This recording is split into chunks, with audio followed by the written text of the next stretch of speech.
Pepita Redhair disappeared on March 24th, 2020. This is where my mom dropped off Pepita.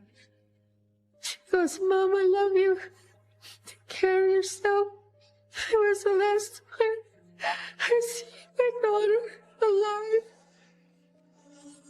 Her family is desperate for answers. Where could she go? What happened to her? Who did she go with if she did go with somebody? I yelled at the gate, "Peter, I'm here. It's Shelda. Come out." And nothing. The dogs are barking. Someone looks through the window. They close it. That's what scared me a lot. All of a sudden, I felt that something bad happened to her. I could feel it in my gut. This episode of Disappeared retraces Pepita's last known steps. Through interstate highway systems, we have cartels engaged in moving human beings. That's what made me afraid of, what if? I'm not giving up. We're gonna find you, one way or the other. If we have to wait forever, then we will. The more people who know Pepita's story, the greater the chance of bringing her home. Share on social media. Get the word out. Help find her. I'm Pepita Redhair's mother. Pepita, my daughter, she's a loving, kind person. She always texts me maybe 3 times a day. Even though she was living in her boyfriend's house south of Albuquerque, she would always message me, "Good night, Mom."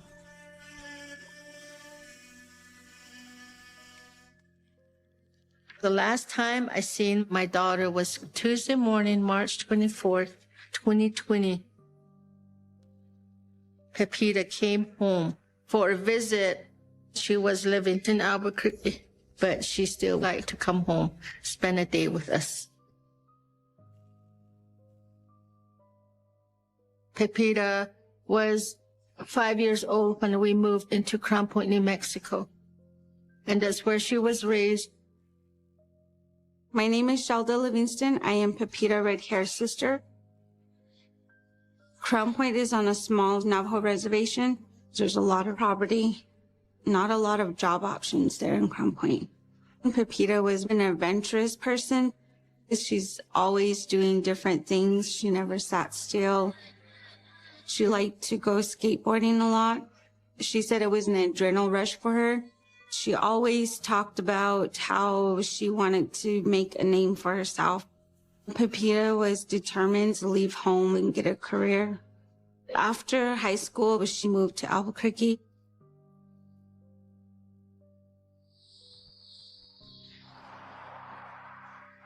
In the year of 2016, Pepita met Nick, and they started a relationship.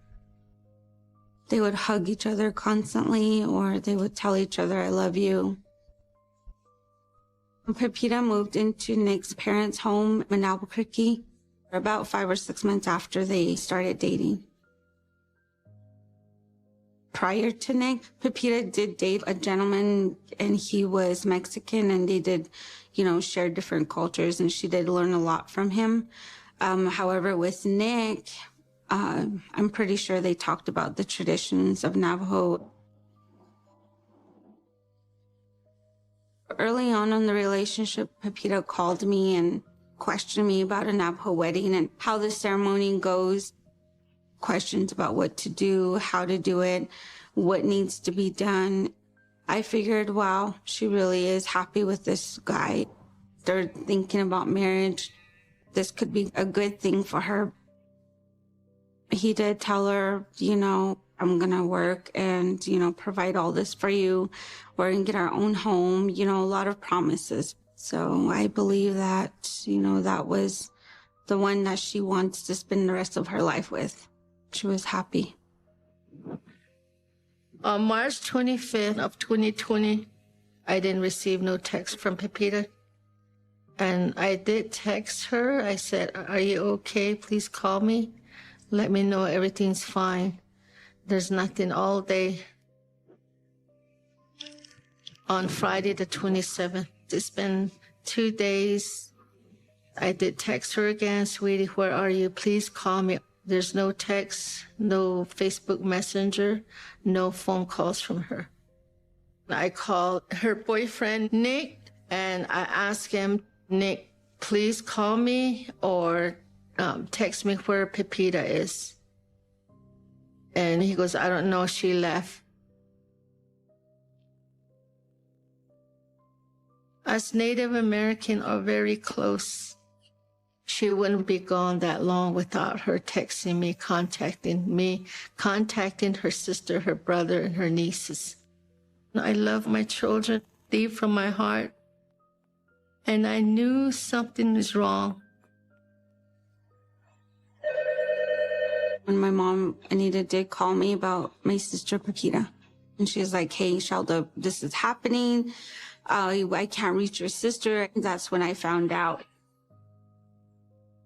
I just thinking all kinds of things. Where would she go? What happened to her? Just all kinds of questions go through your mind. All of a sudden, I felt that something bad happened to her. I could feel it in my gut.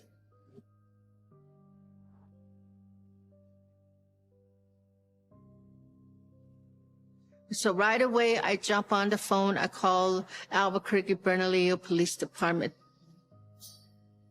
That's when I talked to the detective. I said, I want to find my daughter. One of the officers told her, Pepita is an adult. She has a right to be missing. Maybe she's just at a friend's house. She'll pop up in a week or two, so don't worry. We decided we're not going to wait. We decided to look for her. Central and San Pedro is right here. This is where we looked. We started from where she hung out, where we knew she knew a lot of people. That's where we started from. She did ride the bus a lot, so we started hitting the bus stop. We also put flyers there for her.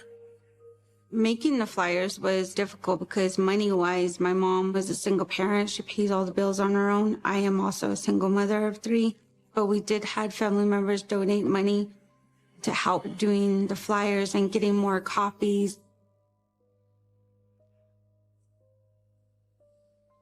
So majority of the times we're posting it on the doors or putting it into people's mailboxes in the neighborhood around Nick's home. I would talk to those people and hand out flyers and let them know, hey, my sister's still missing. A lot of them would say, oh yeah, I remember her. She's very friendly. And they would always tell me, no, we haven't seen her.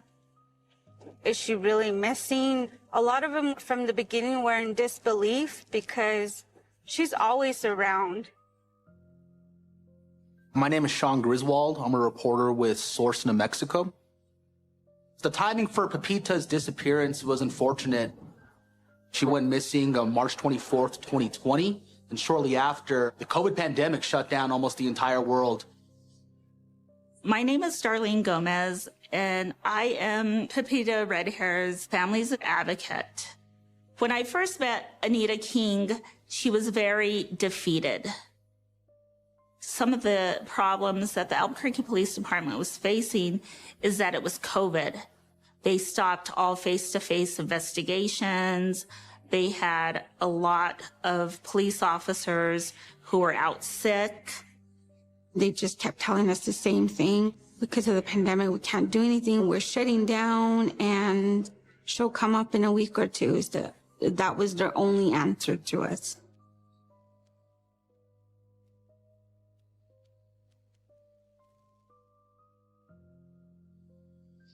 My mom was persistent. She kept calling the officers and saying, I know something happened. Can you please do something? But they just kept telling my mom, you have to wait. Police operations were essentially halted because of COVID. Racial discrimination in the Albuquerque Police Department is a fact. We have a federal Department of Justice that reviews the police's relationship with communities of color and has shown there's a systemic problem going back decades. And I've definitely experienced it myself. Pepita is Navajo and I'm Pueblo. So yeah, we're both Native American. And so it's personal for me.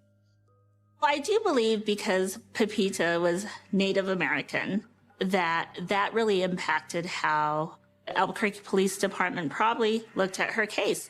If it was a white woman and her parents said she is gone, this is not like her, do I think some more resources would have been put into place? Most definitely.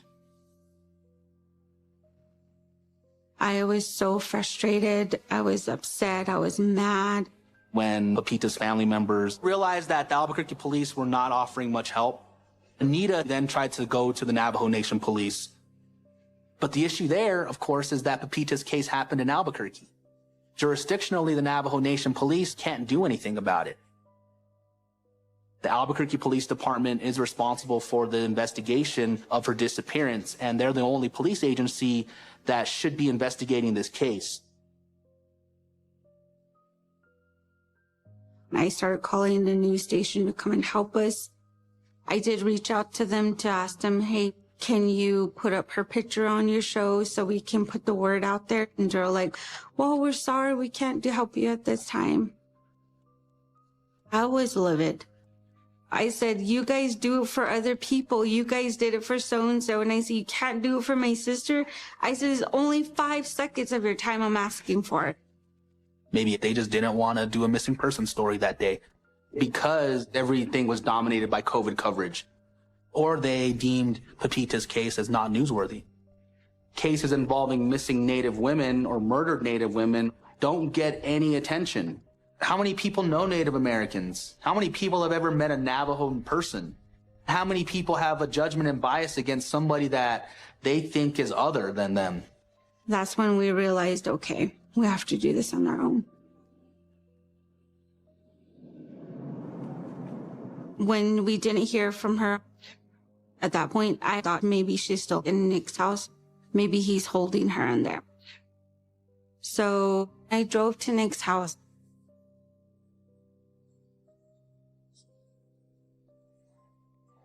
This is Nick's house. It's gonna be right here. So this is where my mom dropped off Pepita, March 24, 2020. I remember I yelled at the gate, Peta, I'm here, it's Shelta, come out. You know, Nick, if you're in there, come out and talk to me. Where's Peta? Peta, you know, we're here. I'm here trying to look for you. Where are you? And nothing. The dogs are barking. Someone looks through the window, they close it. That's what scared me a lot. Nobody comes out.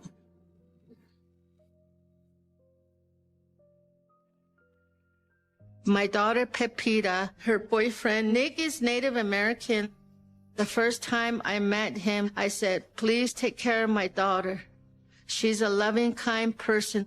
I was happy with Pepita dating Nick because I saw them, you know, be an affectionate couple.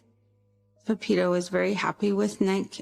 She was always calling and saying, hey, this is what we're going to do. We're going to go watch a movie.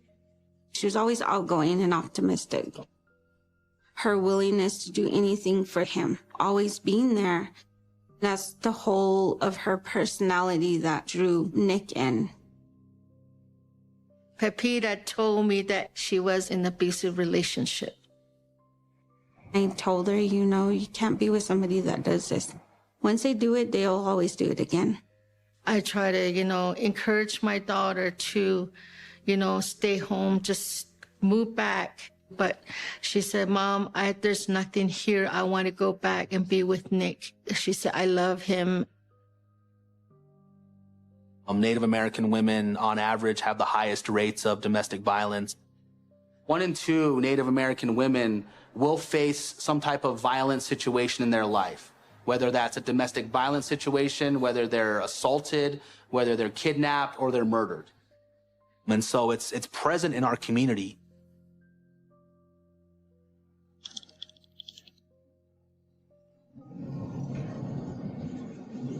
On the day of my mom dropping Pepita back off at Nick's home, Pepita reassured my mom. She goes, Mom, I love you. Take care of yourself. Drive home safe. It was the last time I see my daughter alive. Because of all of the issues that were leading up to Pepita's disappearance, this is why the family has this idea that Nick had a role to play in her disappearance. All they know is that Pepita is missing, and to their knowledge, she was the last person that saw her. To my knowledge today, Nick has never been convicted of any type of violent crime. And because I don't have a complete file for Nick, then I can't tell you if there was any allegations of domestic violence. But what I can tell you is that there was numerous calls about domestic violence to the home, and that Nick's family members lived there as well. On 2/6/2020, there was a domestic disturbance, 12/24/2015 domestic disturbance. I know that she was hospitalized a few times, looking back at medical records. From the beginning of my sister Pepita being missing, even during the pandemic, I believe that Nick should have been questioned thoroughly. An investigation should have opened, at least in a walk through the home, checking the home, look for anything out of the ordinary. The police have told me that Nick was interviewed once. And I think it's safe to say at this moment that Nick is not a suspect in this case. There hasn't been an adequate response at all from police as to why Nick is not a suspect. Other than that, he's not a suspect. Plain and simple, that's all they say. The position of the Albuquerque Police Department is that they do not believe that Nick is involved in any type of foul play, and that they have done everything possible to properly investigate this case, so they're going to continue to leave it as a missing person case.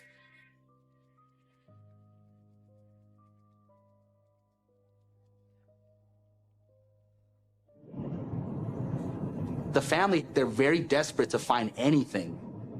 So they've organized a foot search near Pepita's home. This is where we started our footwork search. The West Mesa area in Albuquerque, it is desert, just sand, and there's hills that go up and down.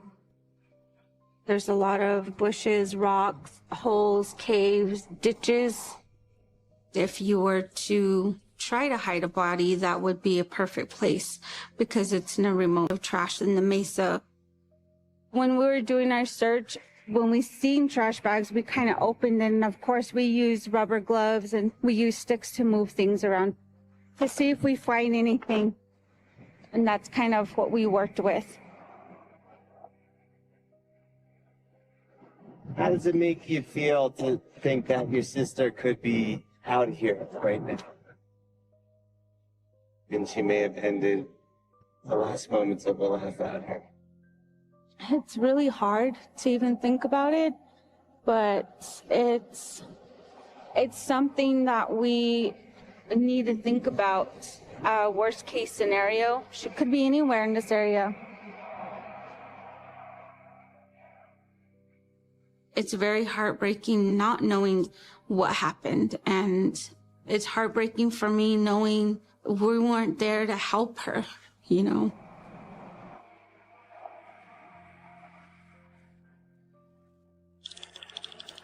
On April 19th, 2020, nearly a month after Pepita goes missing, her boyfriend Nick files a missing persons report with police in Albuquerque. So the documents that I do have in my hand are the original missing persons report that was filed by Nick to the Albuquerque Police Department. What Nicholas said was Pepita and him had an argument, and a gentleman by the name of Laramie. I asked police, was there any effort to find this Laramie person? Or if they contacted, or if they know or have located Laramie, and I got no response to that. Other than that, he's not a suspect. It's very strange. There's a lot of issues here that police have yet to quite respond to. And ultimately, you just wonder, Do they think they dropped the ball? Like, are they able to consider that perhaps they messed this case up? I don't think they would ever publicly admit it. I didn't know the guy. It's the first time I heard about Laramie. I think Nick is lying. I told my mom, put it on Facebook. Say, hey, this is the last person that Nick claims Pepita was with at the time. Does anybody know Laramie? Put him on Facebook and let it go, see what happens with it. Oh, I had hopes. I had good feeling that he's going to give the information of what happened. You know, oh, wow, it's going to work this time. They're going to find her.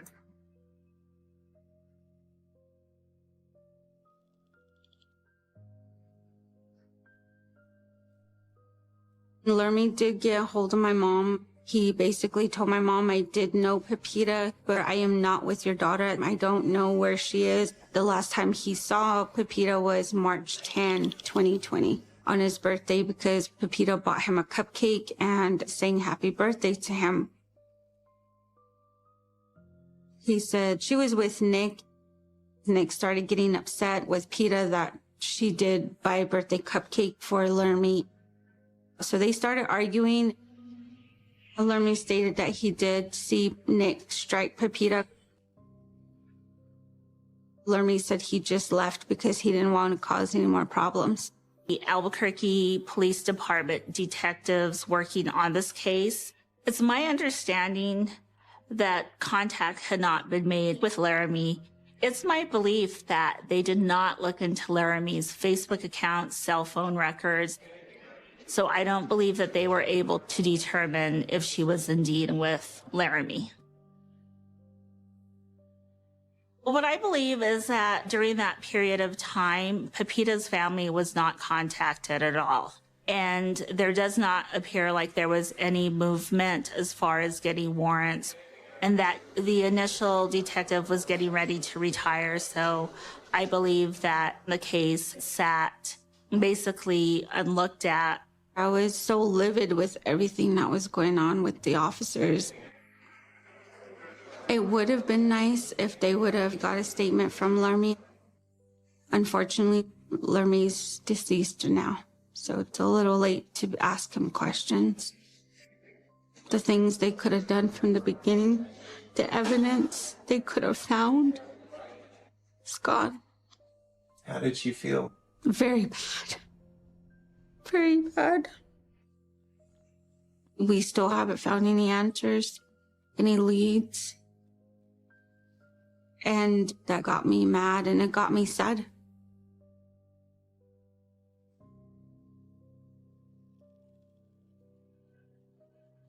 On May 20th, my mom did get a phone call from a young female stating that she did see Pepita. All the girl told us was, hey, Pepita is here at City Park. Click. That's all we had to go with.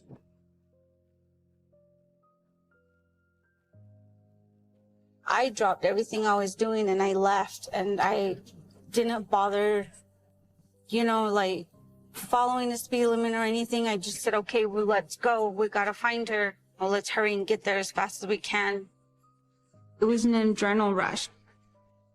I was excited. I was like, maybe she is at the park. Maybe they did find her.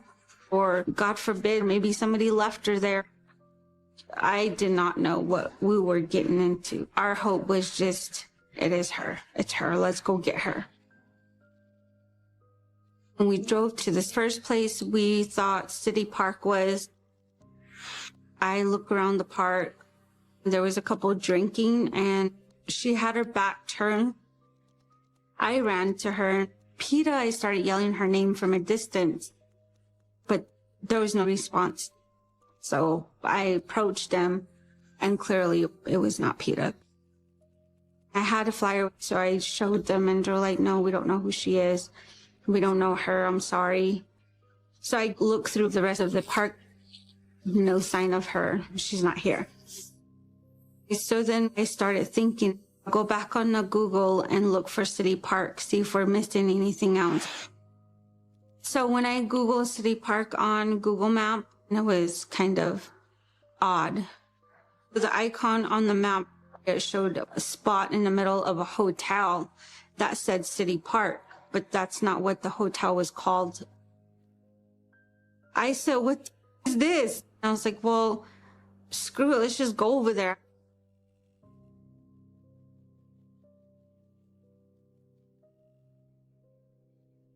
I pulled in here, and if you look to the left, when you first drive in, there's a tree right there. And there was a young gentleman on a bicycle on his walkie-talkie, watching everyone coming in. Very odd for someone to be watching the entrance of a hotel. The other one was over here by the trash dump. He was sitting there on his bicycle with the walkie-talkie. The third gentleman was standing right here by the tree with his bike also, and he also had a walkie-talkie. And I was like, that's weird. 3 guys around the motel sitting there just watching us. And they're watching everything that we did. And we continued to drive through here. We didn't see anyone outside at the time. There's no sign of her. Peter's not there. But there was vans lined up all the way right here. Tinted windows, no logos on the vans. I'm scared. I didn't feel comfortable being there. The vibe that you get from that place is not good. And we just left. What scared me a lot was that I know that human trafficking does happen in Albuquerque. So that's what made me afraid of, what if? My name's Raul Torres. I'm the Bernalillo County District Attorney. My office has been involved in the recovery of people who've been the victims of human trafficking. We're less than 500 miles from the border.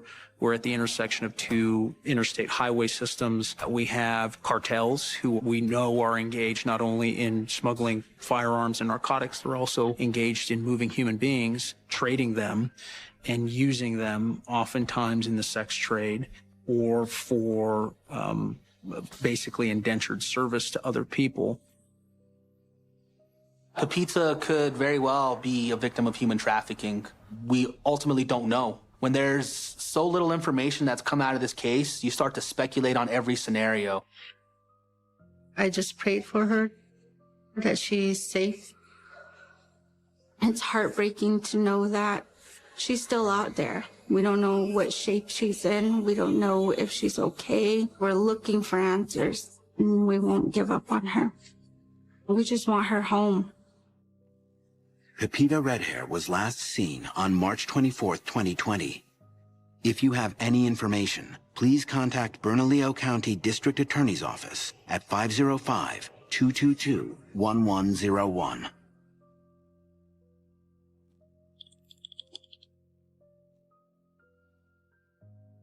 At the end of May, Pepita had been missing for more than 2 months. And the family was able to contact Nick and arrange a time to pick up her belongings at the house. I do have Pepita's clothes here. This is a set of clothes that Pepita was wearing over the weekend before she went missing. The family had an idea that by putting her belongings in a plastic bag, maybe this could be used as evidence or could be turned over to police. This is just an assumption that they made, and it's not quite sure if that's ever going to happen or ever did happen. And there's a t-shirt, a black t-shirt in here, and a black pair of jeans. This bag of clothes of Pepita.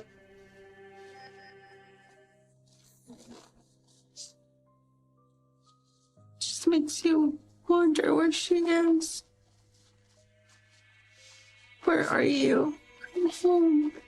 What happened to you? All the questions when I pick up this bag. The questions you want to ask.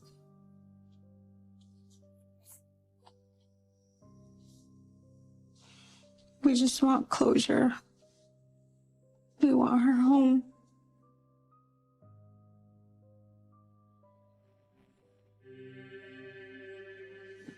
I did take my sister's clothes to the medicine man to do a Navajo ceremony. What they do is they do a fire.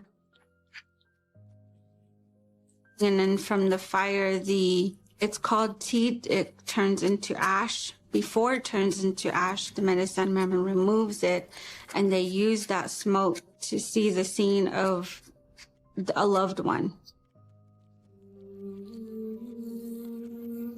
Through singing and chanting, and then the smoke going up, they have the ability to find out if she's still on Earth or if she's not on Earth, and where she could be. He did tell us that she is still living, but she's being held against her will. And she's in a dark room, is all he saw. And all she does is write. I don't know what I felt. There's just no words for it, how you feel when you get information like that. He did give us hope that she is alive.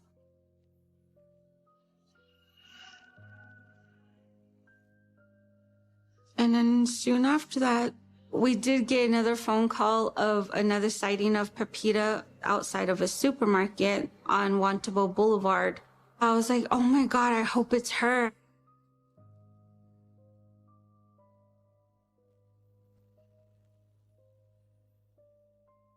So I left work. I totally dropped doing what I was doing, went over there, and there was a young lady that was crossing the street away from the supermarket. It looked like her from a distance. That's where she was crossing, was right here. And I chased her. I saw her coming, and I was driving, and I turned around, but she walked a little bit faster. I parked at the roadway inn, and I ran after her. And I said, Pepita. I was like, hey, stop, And she finally stopped, and she turned around, and oh my God, a spit image of her I was actually looking at her. It is a spit image of her face. However, she's taller, and she has no moles, and her hair was longer. I was like, oh my God, you look like my sister. She goes, I know, people's been telling me that. And she said people did approach her a couple of times already and told her, Pepita, your family's looking for you. Pepita, go home. And she told them, I'm not Pepita. As when I knew, I said, oh my God, I said, I found that person that they were talking about. That girl is well aware of Pepita being missing.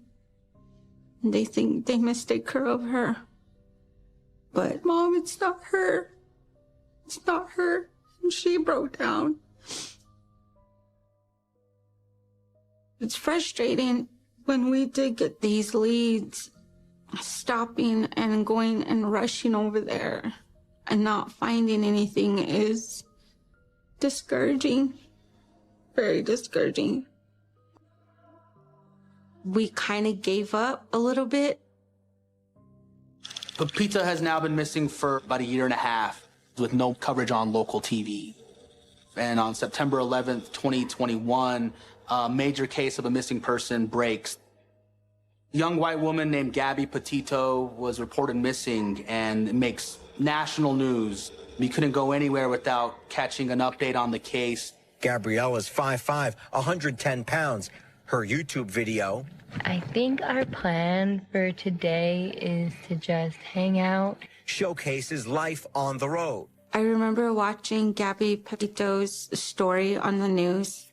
I was upset because she got a lot of immediate attention to get assistance to help finding her. Plus the fact that she's white and she's on TikTok. That's what really upset me. How did it get so big in the media versus Pepita here, my sister? Why? That was my question, was why? Why couldn't you guys help us when we asked? What they saw in Gabby in a way that they had been trying to get going. So a little sense of outrage and how quickly it happened for somebody else who's different than them. What caught my attention too is like the names. Gabby, her last name is almost similar as Pepita's. I thought that's a sign. We're not going to give up. I'm going to go back out there with my mom and say, hey, Pepita's story needs to be heard.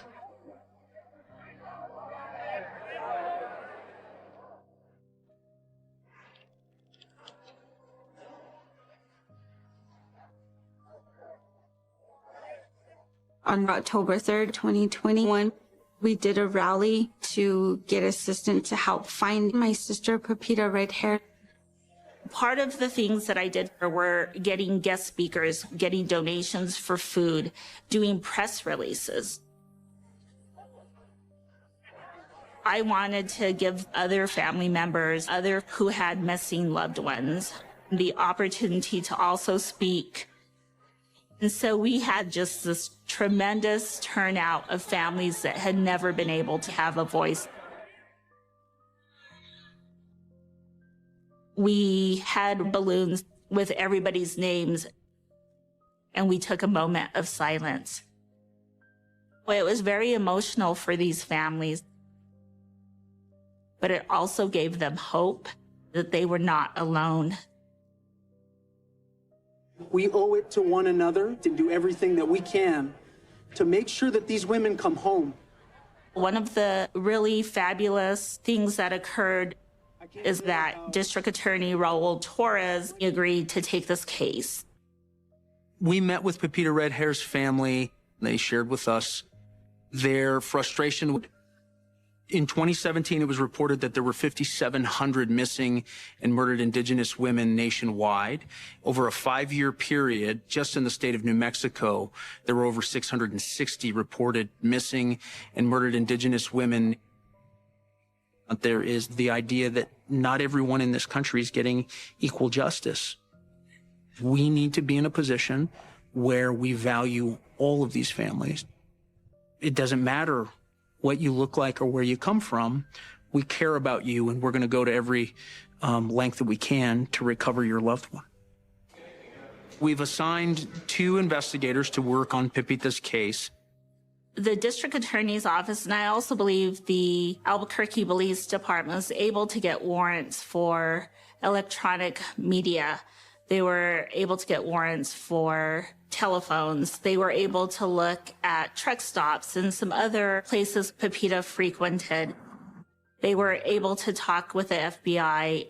They also were able to get DNA swabs that were used to try to help identify the DNA makeup of Pepita. They went to the morgue to see if anyone matched that description.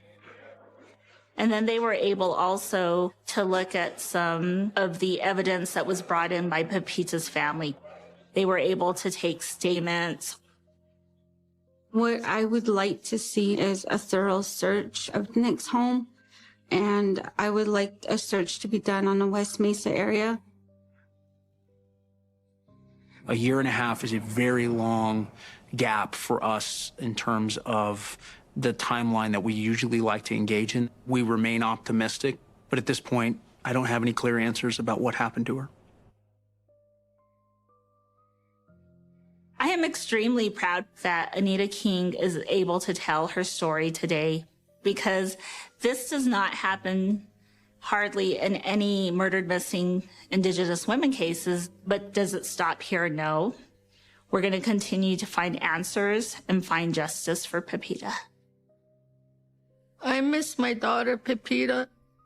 I miss her smile. She's always in my heart and my mind. I'm not going to stop. I'm going to keep going. I'm going to keep talking to medias. I'm going to put her name out there, put her picture out there. If you heard something, if you've seen something, please say something. I want my daughter home. When I'm in town, I'll drive by and I'll look around the area. I'll look at the bus stops, and I'll still hand out flyers to people that are outside. We'll let them know that she's still missing.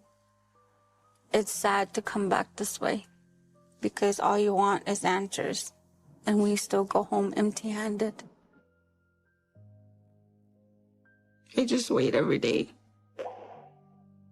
And I just talk to her when I'm cooking, when I'm cleaning. You know, Peter, where are you? Show me where you're at. At least call me. I told her I'm not giving up. I'm gonna make sure one way or the other you come home, or we find out. We're gonna find you one way or the other. If we have to wait forever, then we will.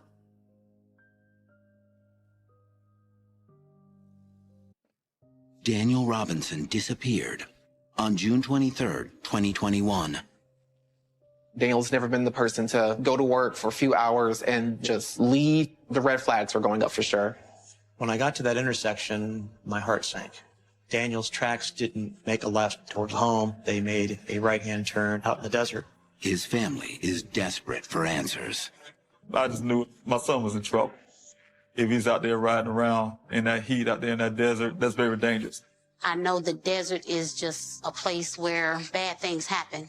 This episode of Disappeared retraces Daniel's last known steps. The Buckeye Police Department called and told me, hey, look, we didn't find Daniel. We just have his vehicle. The car being wrecked, in my mind, I'm thinking, what if he's hurt? I was at a total stage of panic, scared beyond anything I ever felt in my life. I just want my son back. The more people who know Daniel's story, the greater the chance of bringing him home. Share on social media. Get the word out. Help find him. Daniel Cadiz Robinson, who went missing on June the 23rd of 2021. Daniel graduated from the College of Charleston, South Carolina. He came out to Phoenix, Arizona, where he landed his job with Matrix New World as a field geologist. So he really enjoyed being here in Arizona because he get to span his horizons. He's a special child. When my son was born, he was missing his right hand. The way he grew up, his mentality, he taught himself how to play the trumpet. Some people thought that was impossible. He did the French horn. He even though did a little bit of the trombone. He played a little bit of football, doing sports like that, basketball, everything he tried to accomplish, he did that. He was used to people saying, why were you born like that? And he'll just say, that's the way God made me. That's what makes him so special. He would not let anyone tell him what he couldn't do with his prosthesis. He wore it until high school. When he got to college, he says, I'm done with it. This is me. I love me. And whoever doesn't like what they see, oh well. And he just loved his friends. But he really wasn't dating. He said, there's nobody like my mom. I was like, okay. What compelled Daniel to become a geologist is climate change, and he wanted to make a difference. In Arizona, they have to drill for water sources because it's so dry and, hot out there. He tests the soil to see if the water would be drinkable, if it have parasites. And he'd been working in remote deserts. And sometimes I was wondering if he didn't go to Arizona, would he be missing? My name is Ken Elliott. I'm a pump technician for Weber Water Resources. On the morning of June 23rd, we arrived at the job site at 9:30, and I walked over to Daniel's Jeep to introduce myself. We spoke about a few technical aspects of the job and where we were at on the development phase of this well. It was raining fairly hard at that point. I had asked him whether or not he wanted to just hang tight and let this storm cell pass overhead before we started so we wouldn't get all of our paperwork wet. This is where things started to become odd. When I looked up, Daniel was staring off into the desert. He had a very, very distant look in his eyes.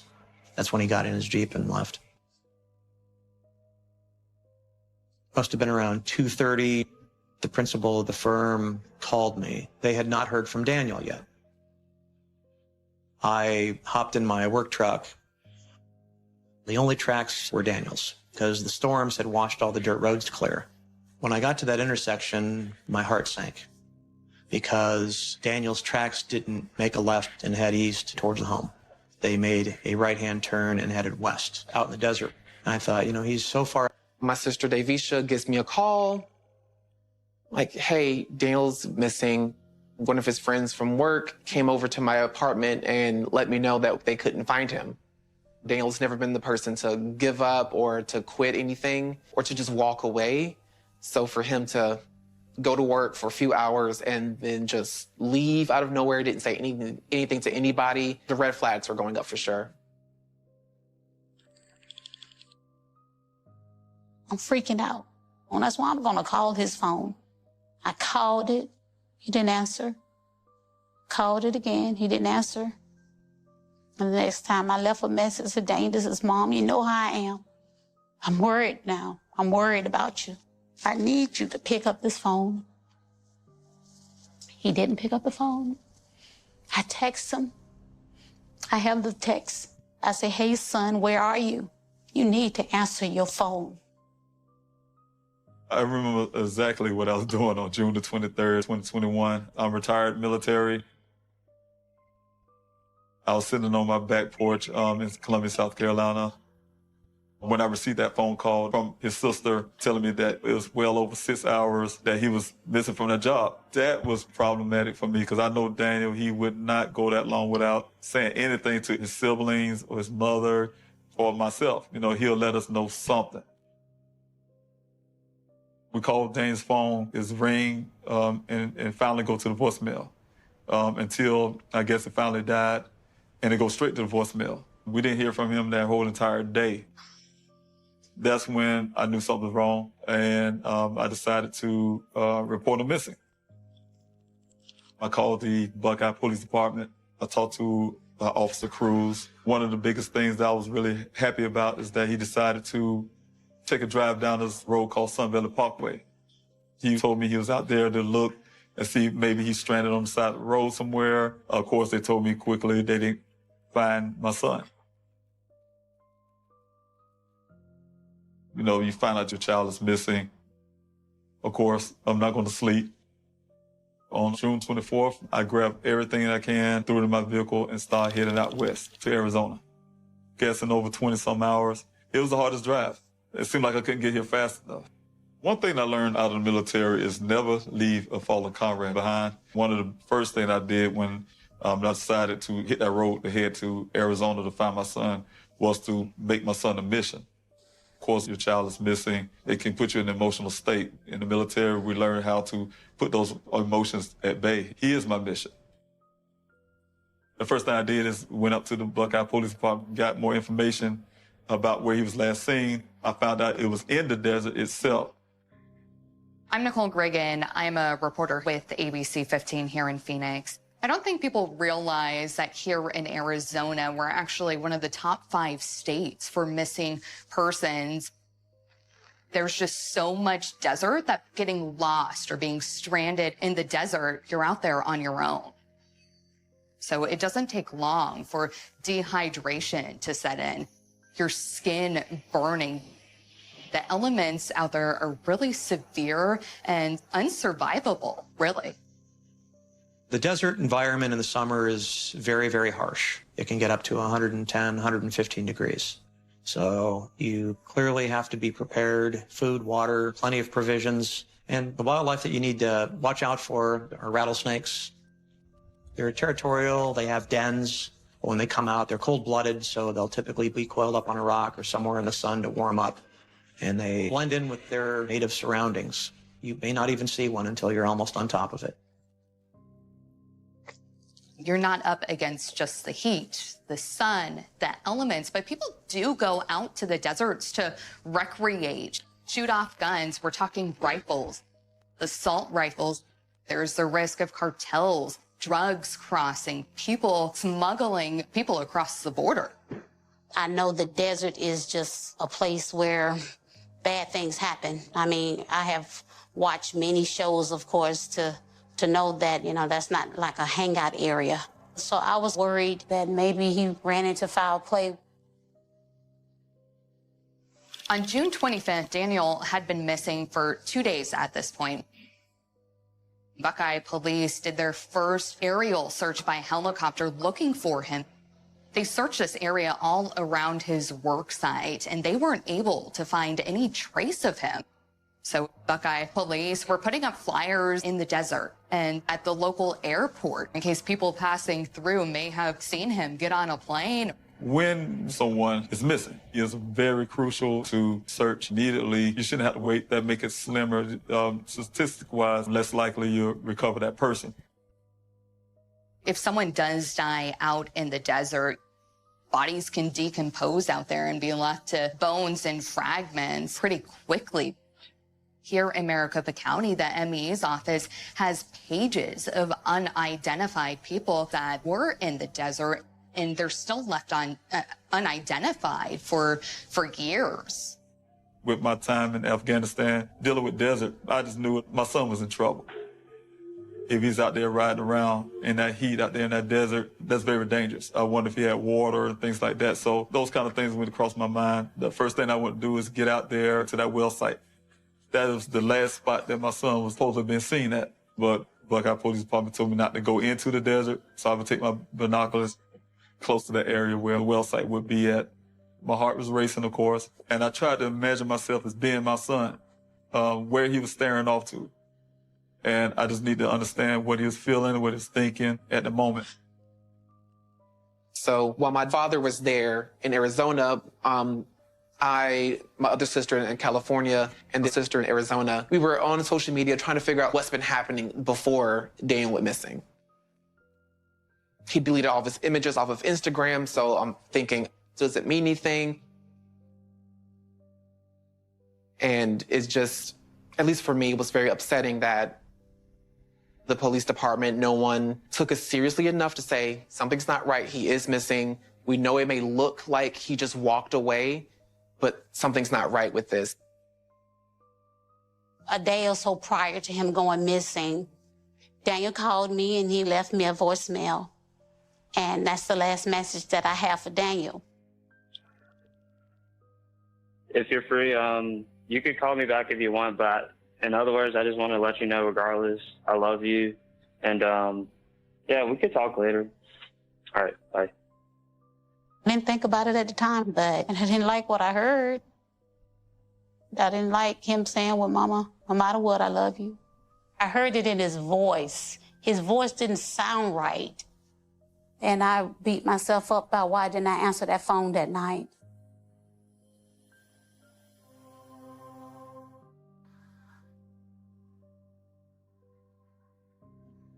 When I first heard that Daniel was missing, I was at work and I got a call from one of our mutual friends, a kid that had also graduated with us from college. I think it was only a day or so after Daniel was reported missing. It was just really weird to hear because I had just seen him a couple days ago.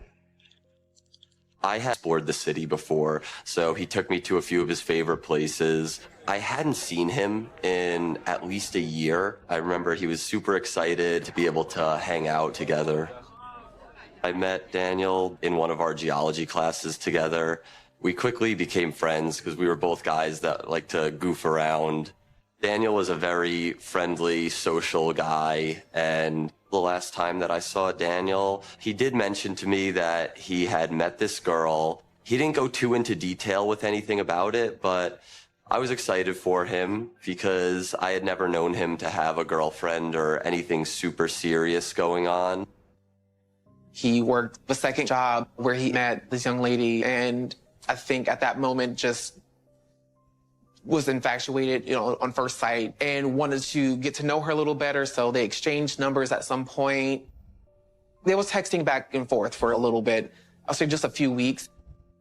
They did go on one date together, nothing very serious.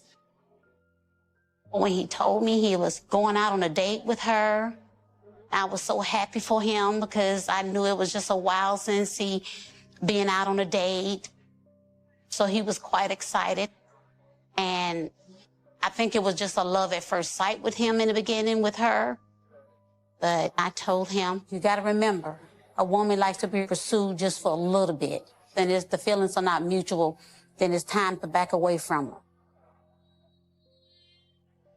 So early on in the investigation, there was this woman who Daniel was seeing that Buckeye police were told to look into and see if she has any idea on where he might be.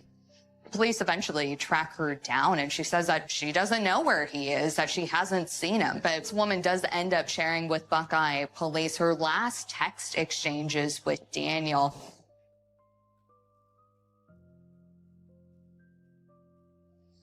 What exactly does it mean that you'll never see me again? It kind of raised some concerns on what was his mental state at the time when he went missing. Prior to him going missing, Daniel, he would say stuff like, you have to watch out for your self-being. Sometimes you have to be able to cut people off if they're hurting your feelings, and don't talk to them for a while, because you have to protect your mental being instead of having somebody always hurting your feelings. Within the last month or so prior to him going missing, there's a big shift in his personality just because he's been so shut off and reserved. I didn't want to press him too hard to have him freeze up or to, shut away from answering anything. But we tried to gauge and see where he was mentally, like if he's doing okay. I know my child was lonely. I know he wanted friends to talk to on a regular. He had no female companionship. All he had was his sister.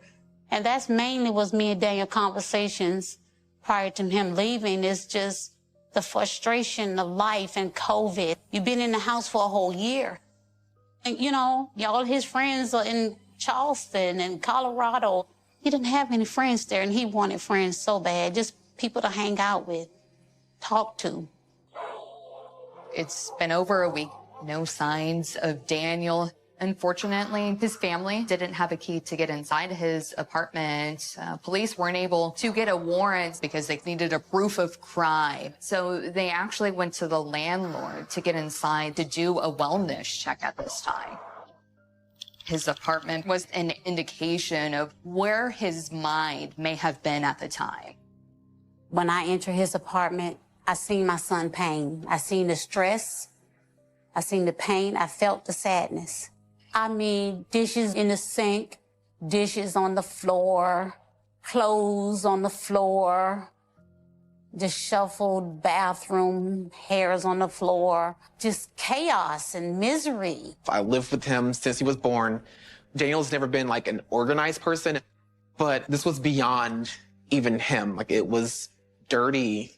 It was bad. Daniel's never been the kind of person to live like that. You can just see that he was clearly going through something, and he stopped caring about his living space. I think Daniel just snapped. He said, you know what, I'm done with this.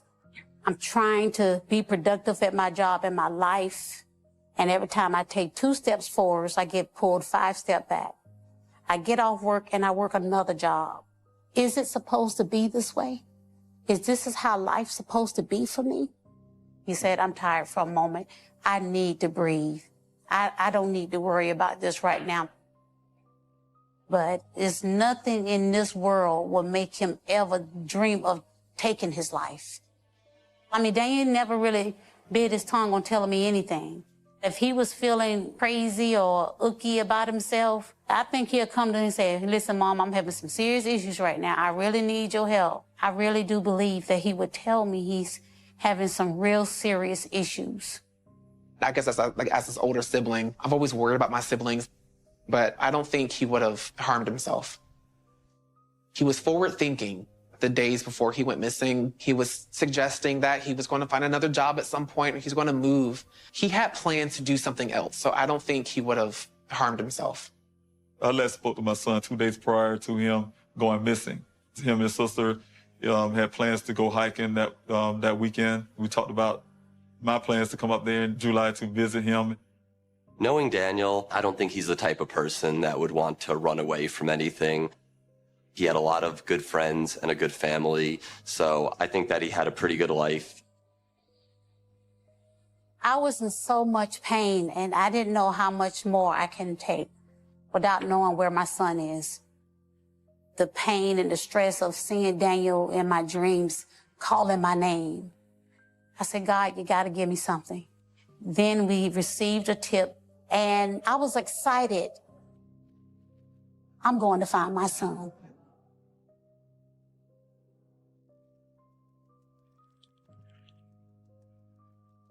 Around that time of July 7th, I did get information from the Buckeye Police Department telling me there was a report of somebody calling in and saying they saw someone that fit the description of my son Daniel, but somebody who was also missing a limb. A woman, I believe, from Phoenix, Arizona, spotted someone who appeared to be my brother at a grocery store. Just something about him drew her to him.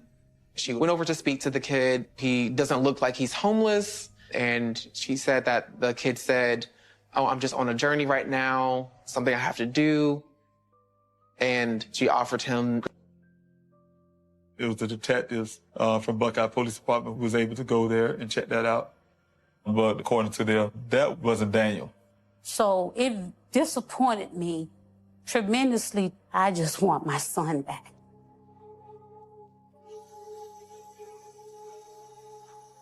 At this point, it's 2 weeks in, no signs of Daniel. Buckeye Police reached out to the Civil Air Patrol. It's a nonprofit with the U.S. Air Force to assist and do another aerial search for him. They showed up around 8 o'clock that morning. There's going to be a few flyovers over there where my son was last seen. I was present. But they just kind of zigzagged until they made their way up north. Did a search for, I say roughly, they got finished roughly around 11 o'clock that morning. The next day gave me a map of the area that they searched. They didn't come up with anything. They came up empty. Daniel's father, David, at this point, he had nothing to go on. So David created his own website, pleasehelpfinddanielrobinson.com, hoping he would start to get information on what happened to his son.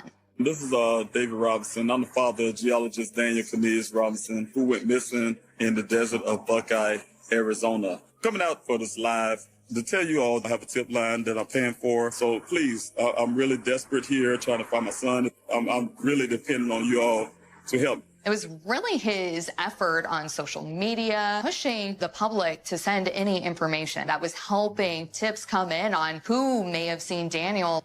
Anytime somebody have leads, I follow a lot of leads. I've been to Sedona, to Flagstaff, and a couple other places, but I came back with a negative result. It wasn't Daniel. Buckeye Police is a smaller police department in comparison to the surrounding cities, and they have a lot of land to cover. So David posted on the website, he asked the community for help. He started to put together these community searches out in the desert. I just wanted to come out live to tell you all that I am having a search tomorrow. You guys, if you can, please come along. All the information that you need will be on pleasehelpfinddaniel.com. I was able to start my own searches that way.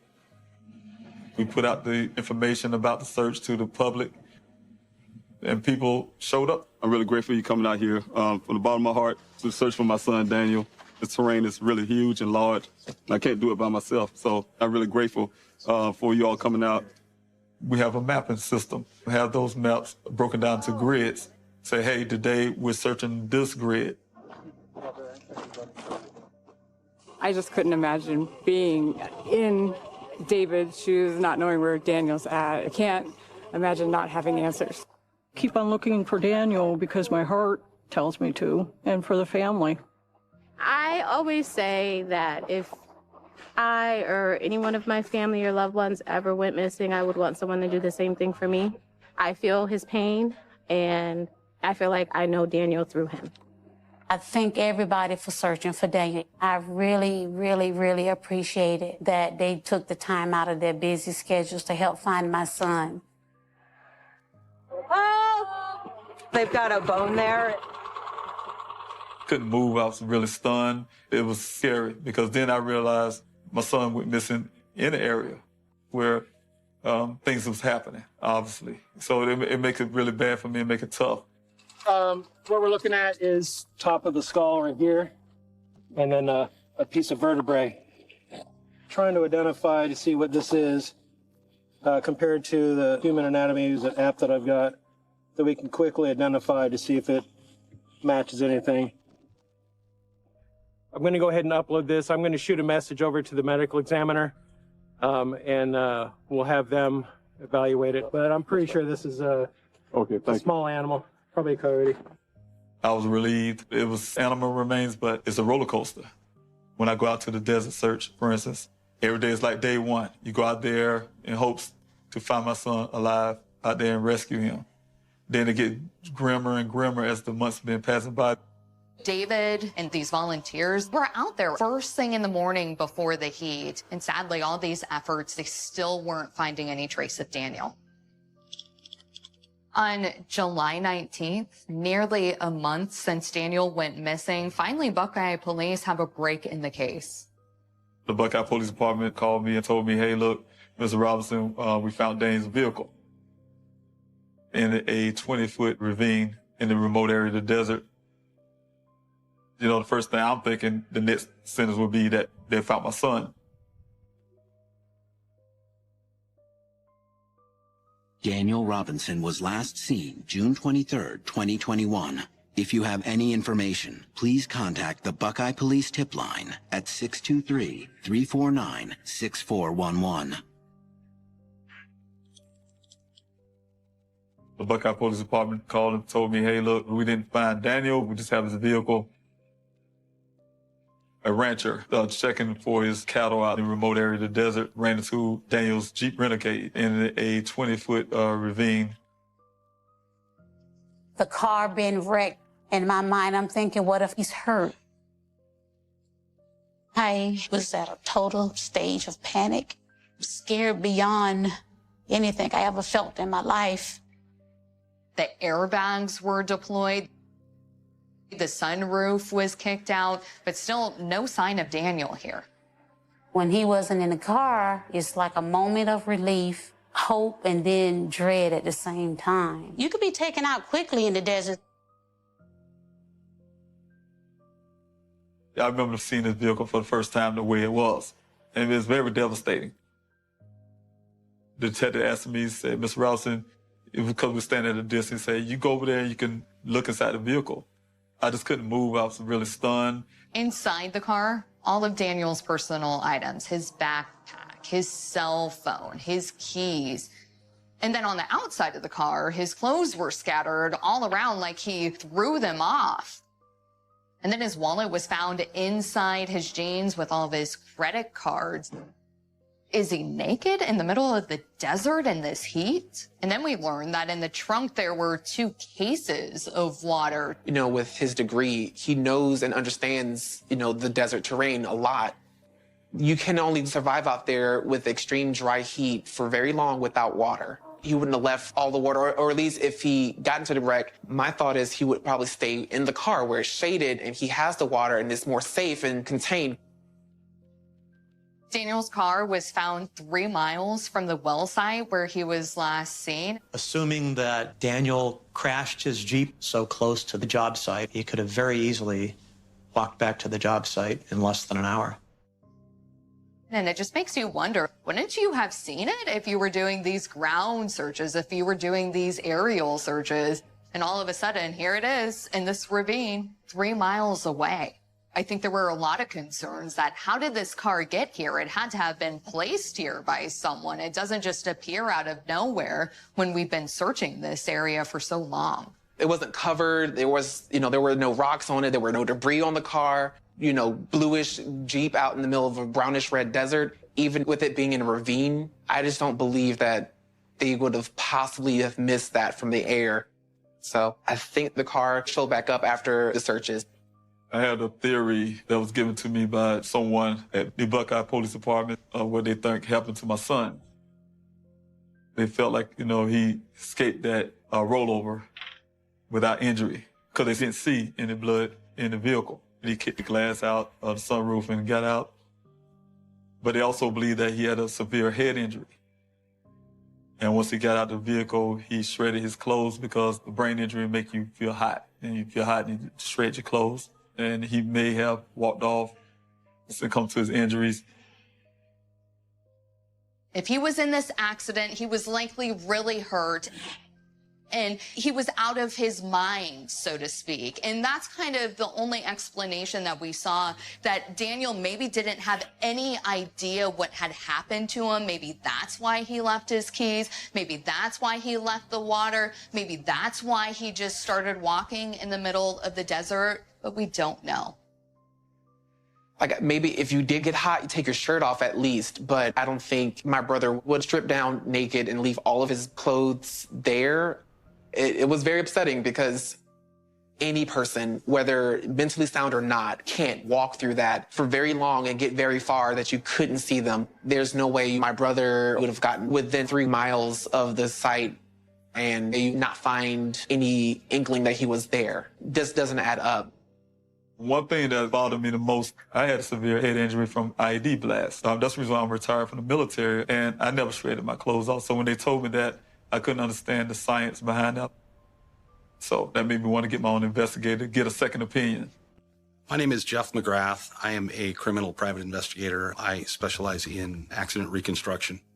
David Robinson reached out to me a couple of days after they found the vehicle. He felt there was something that wasn't right with the vehicle and with the investigation. The vehicle itself, as I started working my way around it, we noticed there was damage significantly to the right front side of the vehicle. That's probably what blew the airbags in the vehicle. It had to have struck something fairly large, and it had to be pretty solid to cause the damage I saw. Where the vehicle was laid, there was nothing around it that immediately that I could see that would have caused all the damage I was seeing on the vehicle. It didn't make sense, so it needed some further investigation. The police department had turned over the report of the airbag control module, as some people call it the black box of the vehicle. When I started to analyze the crash data report, the vehicle was doing anywhere from 29 to just over 30 miles an hour, consistently all the way through up to airbag deployment. And that, again, takes me back to the terrain. I took my vehicle out there and I tried the same thing. I couldn't get it above 15 miles an hour. It was absolutely just insane doing it. It was too rough. When you go out there and you stand out there, you can see its ridges and valleys, and it's just not possible. Then I got onto a all-terrain vehicle, and I attempted it with that as well. And that thing I got up just about 22 miles an hour. To imagine Daniel's vehicle traveling that long at that speed in the area where it was recovered, it doesn't make sense. It's not physically possible. The crash data report also indicated at the time of airbag deployment, the vehicle had then driven another 11 miles. So the 11 miles leads me to believe the vehicle was definitely moved after the initial airbag deployment. And there's no doubt in my mind of that. Based on the evidence that the private investigator gave us, I just think that maybe Daniel wanted to get away for a moment and then abandoned his car somewhere in the Buckeye area. Someone or some people found his car and just took it. Once the news was released that Daniel's missing, this is his car, they might have dumped the car in attempts to just absolve themselves and not be caught up in an investigation. Because it doesn't make sense that a person could survive a car crash of that nature, rolling down the hill the way it rolled down. There was no forensic evidence of blood, nothing that would suggest that Daniel was in the car at the time of that wreckage. So it looks like it was staged there, like it was placed. Who did it, we don't know. Remember, I'm on a mission to find out what happened to my son. So I expanded my searches out to cover the area where the vehicle was found. Daniel's father, David, is determined to find his son. He's been here in Arizona leading search parties every Saturday since his son vanished, and those search parties are making a difference. On July 31st, a shocking discovery by one of his father's search teams, finding a human skull and shoulder. The team immediately alerted the Buckeye police. I just hit the floor and I just couldn't hold myself together. In my mind, I'm thinking, oh my God, a body, my child is gone.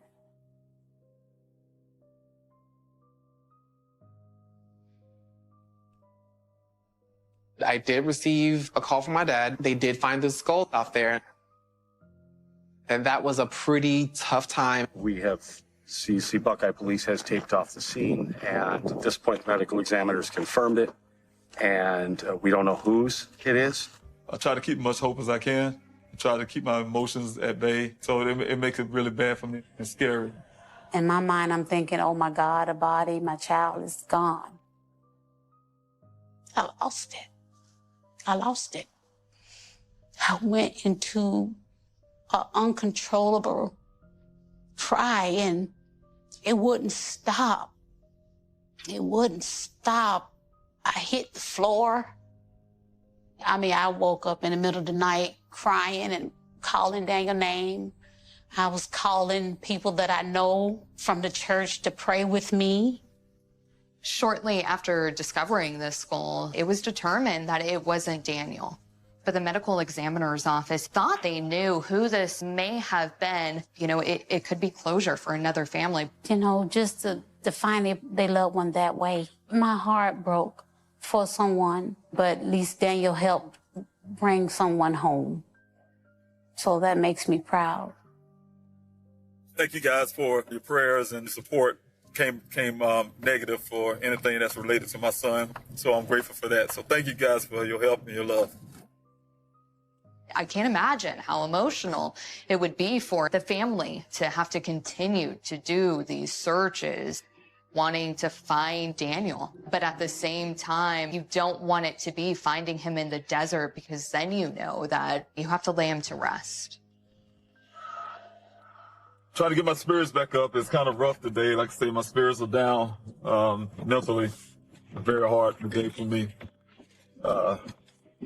Very depressing, you know. Been a long time searching for my son, but I'm still pushing it. Thank you guys for your support. God bless you. Thank you for everything you do and all your help. So keep me going. The volunteers that's there, their mothers, their fathers, their brothers, sisters, uncles, you name it. And, you know, I say one thing about them, they're passionate. I mean, it's hot out there, and they're really looking. That's the reason why we find human remains. They're really passionately looking. They really care. They show empathy and things like that, and stick out there with me. Mr. Robinson is so dependent on volunteers, and if I imagine it, that his son was like someone in my family, that's what got me coming out. I want to help and bring closure to him and his family. I'm here for the long haul. There's about a handful of us that come here every Saturday, so I'm not going to give up as long as I'm here, you know. I wanted to get involved any way that I could and join them for one of the searches. The search was pretty scary, just the thought of potentially finding my friend out there in the desert, but it was definitely warmed my heart to see how many people had shown up, these random strangers that had all gathered together for this kid that they had never even met. You know, no matter what's going on in our lives, this is important. We've dedicated ourselves to this, and he needs the help. So we're there for him as long as it takes. I had an auntie, and she said, David, when will there be a time to come to your head to say enough is enough? I did all I can and just move on. That was hard for me. That is still hard for me. I can't even get that in my brain. You know, it's not a time where I can actually say that to myself. I can't even envision a date when I'll say, yeah, I think I did enough, and enough is enough, and it's time for me to stop now. In September, Daniel had been missing for 3 months now. At this time, Gabby Petito goes missing. And you start seeing these headlines on national outlets just asking for help and finding her. And you see Gabby Petito's face everywhere. Missing for weeks. Now the family of a Northport woman who was last heard from in August while on a cross-country drive with a boyfriend wants answers. You see the coverage of Gabby Petito, and then you had on social media people raising the concern that there are people of color missing across the country who aren't getting the same type of coverage. And I think that's what really brought to light Daniel's case. And Daniel's family was starting to get this national coverage that they had been seeking. Right now, about 600,000 missing persons are in the U.S. Many of them are people of color whose cases have not gotten the same attention as those of young white women like Gabby Petito. At that moment, I was so excited. I'm like, oh my gosh, like someone's actually, you know, heard our stories. All of our hard work is finally getting out there that, you know, he's missing. Like maybe this can really help us get this going. The attention paid to the Gabby Petito mystery is raising questions about others who disappear with little, if any, coverage. For instance, 24-year-old geologist Daniel Robinson vanished after work one day in Buckeye, Arizona. His father believes people of color who go missing are generally disregarded. Every situation should be handled the same way. I think first 24 or 48 hours is crucial to finding someone. We shouldn't have to depend on other stories or other cases to push our own story. And we just want answers just like anyone else. I think or my brother or everyone else's brother or father, siblings, whoever they may be, they deserve the same attention. Look, and Daniel is a very special person. We hope that some more eyeballs on this case might get some more answers for you as you continue your search for him. It was kind of that really sad feeling knowing that everyone is seeing this and there's still no indication on what happened to him. What I would say for the people at home, to keep sending your prayers and your thoughts to our family. This kind of thing is very difficult, very hard to go through. This is something that you see on TV and you think, oh my gosh, this would never happen to my family. We're different. And you can't do anything really but just hope that we get closure. We hope that we can bring him home to us. So if you see something, say something. If you know something, pass it along. I think the best case scenario right now is just finding out what happened to Daniel. And even if it's finding a body, his family deserves finding that so they can lay him to rest. When I go out to the desert search, being realistically, I can see him surviving out there with no clothing on, So I had to come to a point where I had to just be real and say, hey, David, if you're out here looking for your son in the desert, you know what you're looking for. In the end, I just feel that my son is still here. I feel that he's still alive somewhere. I can't move until you come home. I won't change my cell phone. I won't move my address. He has to just come home. Let us help you. Come home.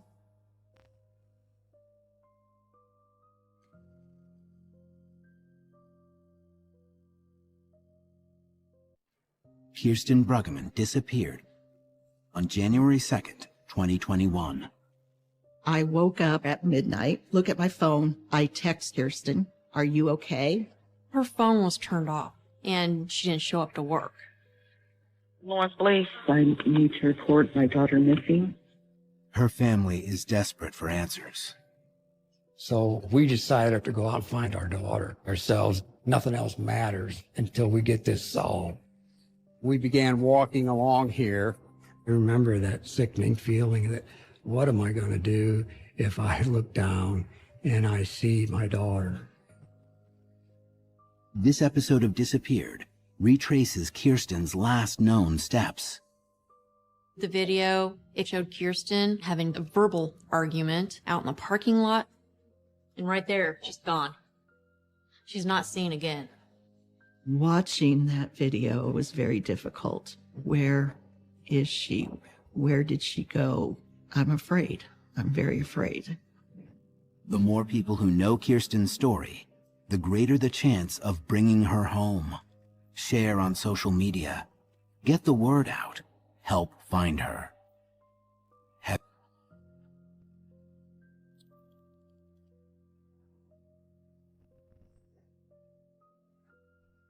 I'm Lisa Bruggeman. Kirsten Bruggeman is my daughter. Kirsten is our only daughter. It's January 1st, 2021. Kirsten is working a shift at a pizza restaurant. I told her, I'll pick you up tonight.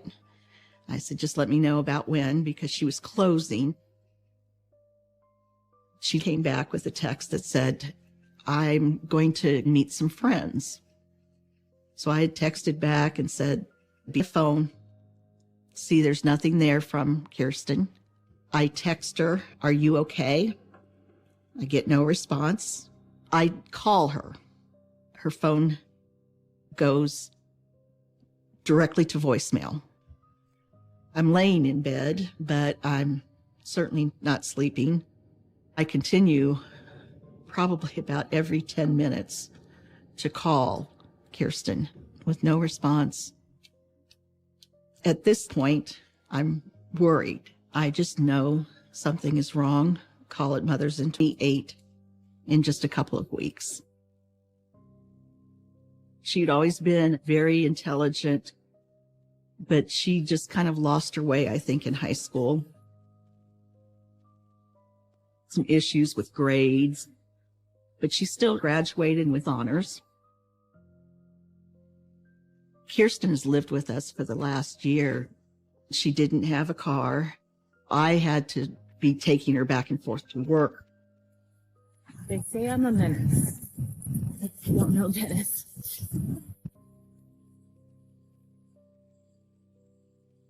She is a force, could be stubborn. And I think I can say that from the very beginning, because when I went into labor with her, she was actually sitting. She didn't want to come out, and so I had to have a C-section. She's not an angel, but she's our angel. I'm Rex Bruggeman.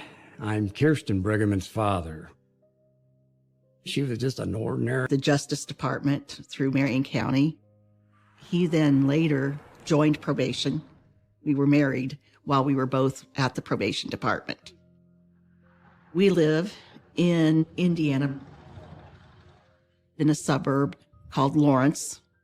It's a little incorporated. Saturday morning, Kirsten is still not home. Her phone is still off. I decide to contact Eddie. Kirsten is very secretive about her friends and who she's with. So we did not know many of her actual friends other than Eddie. I'm Eddie, Kirsten Bruggeman's ex-boyfriend. And I was with Kirsten Bruggeman the night she disappeared. Kirsten and I dated for about 10 years off and on. We weren't together anymore. We were just friends, but we kind of like still, like once a week, we'd like go do something. That night, Kirsten calls me. She says, hey, it's New Year's. Let's go out and do something. I get off of work around, I want to say 10 o'clock, 10:30, and my plan is to actually meet Kirsten and some friends at a bar. I message Eddie to ask if he knows where Kirsten is. And I responded, no, I expected her to be home. So her mother says, well, she's not here. He messages back that he was with her the night before with some friends at a bar that previous evening. And she took off and he didn't know where she had gone. I tell him that her phone is off and I can't reach her and that I'm really getting scared. I didn't quite understand what had happened, but I kind of figured that maybe they had an argument and Kirsten went her way and they went their way.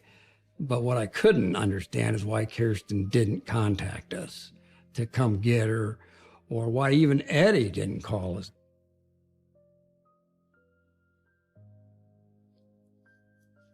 I immediately went out and started like retracing anywhere and everywhere I thought she would be. Everything from dumpster areas to weird alleys, and then asking anyone and everyone if they'd seen her, seen anything, heard anything.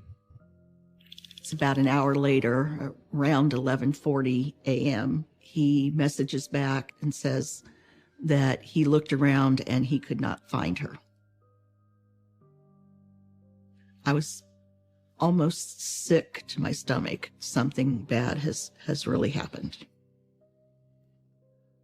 My wife said, Kirsten's still not home. I'm having a bad feeling about this. And I tell her, maybe she shut her phone off. Maybe she misplaced her phone. Maybe the battery went dead. You know, just give it a little more time. At about 3:30, I called the pizza restaurant where she worked because I knew that she was scheduled to work that afternoon. I talked with the owner-manager who said Kirsten had not shown up, nor had there been any contact from her. Kirsten, she very rarely missed work unless she had a very good reason. Okay. Kirsten has a dog, Tifa. She is the sweetest dog. Kirsten just loved her. Kirsten always loved animals. That's one of the things that makes me believe that she did not disappear or... The Indianapolis Metro Police Department to make a missing persons report. What's her first and last name? Her first name is Kirsten, and last name Bergman. I think calling the police and making that report made it extremely real. It just seemed surrealistic to me that my wife is actually on the phone calling the police to report our daughter missing. The feeling in the pit of your stomach when you know something's happened to one of your children, you don't know what, and there's nothing that you can do. That helpless feeling, it made me sick, you know. When's the last time you heard from her? Friday night, about 10 o'clock. Nobody has heard from her, seen her. She didn't show up to work. Just no contact at all. The police took all that information and indicated it would be assigned to a detective the following day on Monday. And that just, it seemed like the longest wait ever. So we decided to go out and find our daughter ourselves. Nothing else matters until we get this solved.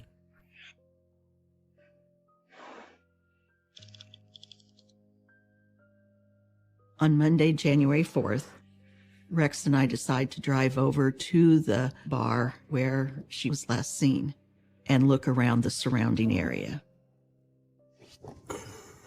You know, we began walking along here, just trying to see if there was any.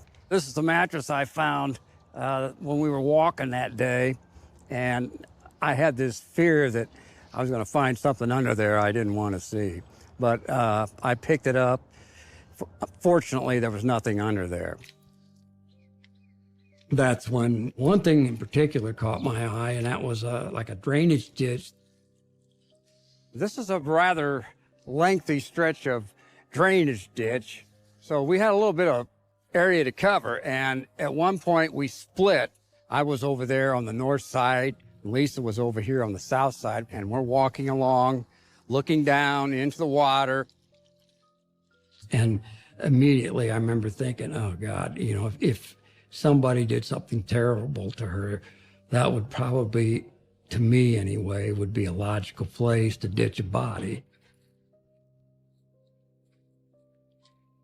This is basically what I did that day. I just picked up stuff and moved it, turning things over. I had a stick and I was poking around, looking in the water. It was a really eerie feeling. I was scared. I was afraid that I was going to find something I didn't want to see.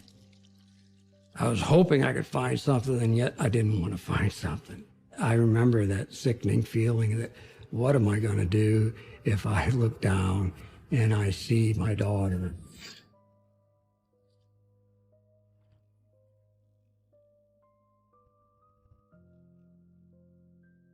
So on Monday, January 4th, my wife and I, we spent quite a bit of time searching that drainage ditch. We were hoping for any kind of clues as to what happened to our daughter, Kirsten. I'm worried that she actually could have, you know, either fallen into it, that we did not find anything. It was frustrating and disappointing. After we had looked around the drainage ditch, Rex and I were heading to the car, and I see somebody on a bicycle coming our way. As the bicycle gets closer, I realize it's Eddie. He says he's there to look for Kirsten. I was upset. I wondered if Eddie had anything to do with Kirsten's disappearance. So I'm talking to Eddie, and I want to know more details as to what actually happened that evening. So he kind of laid it out for me. They were all in the bar, and they were drinking. I believe they were fighting, and he was getting a little perturbed. They offered to take her home, but she did not want any part of that. I am upset that he left her there. Kirsten and Eddie have been together off and on for about 10 years. Their relationship, I think, has always been a little tumultuous. They seem to get along well and do things together, but then something will happen and one of them blows up at the other, and then it's off to the races again. I tried to tell them that I thought that their relationship had been worn out, but Kirsten believed she really loved Eddie, and she just wasn't going to let go. Kirsten's mom was more emotional than Rex was. Rex was just more or less stern. At this point, I'm not really concerned about how they're looking at me. I just kind of went into just frantic mode. I'm like, where's Kirsten? Let's just find Kirsten. I love her dearly. The only hope we could hold on to was that the police could get this solved. I'm Detective Nicole Bochting with the IMPD Missing Persons Unit, and I was assigned to investigate the Kirsten Brueggemann case. When I first read Kirsten's report, I immediately felt that there was something wrong. Her phone was turned off. That was a big red flag. But even more so, it was the fact that she didn't show up to work. Learning that Kirsten would never leave her dog behind leads me to believe that she did not leave on purpose. I learned that Kirsten was with 4 other people that night, and I was able to track down who they were.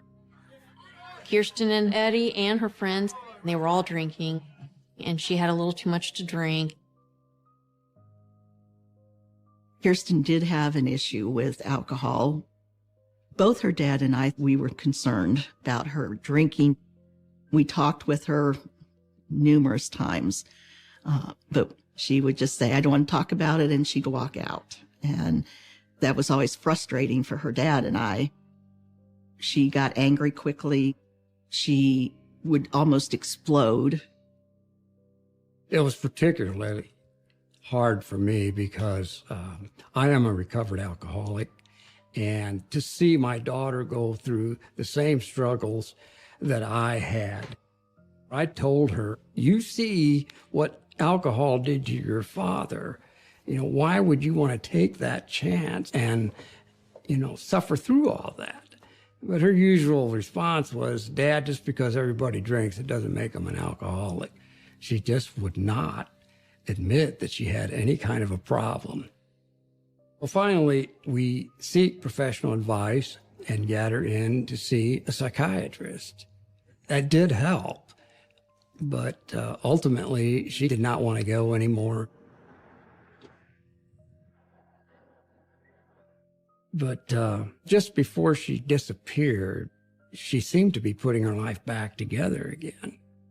We were really hopeful that things were going to get a little bit better.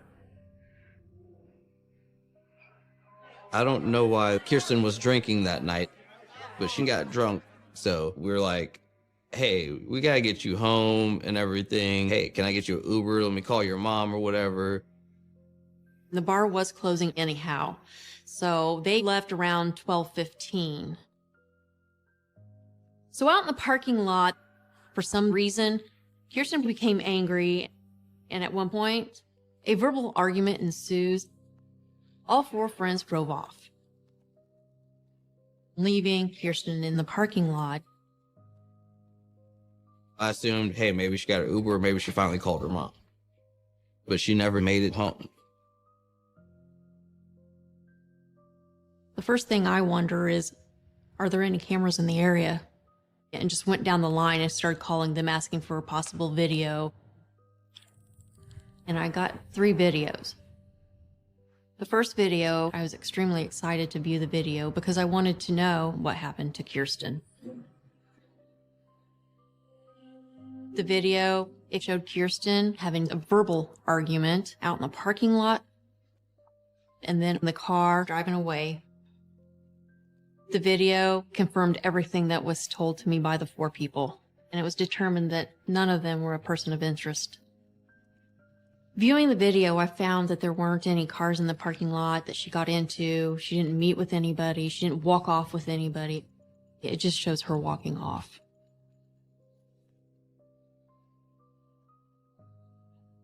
After Kirsten leaves the bar, the second video shows Kirsten walking on Shortridge around 12:40 a.m.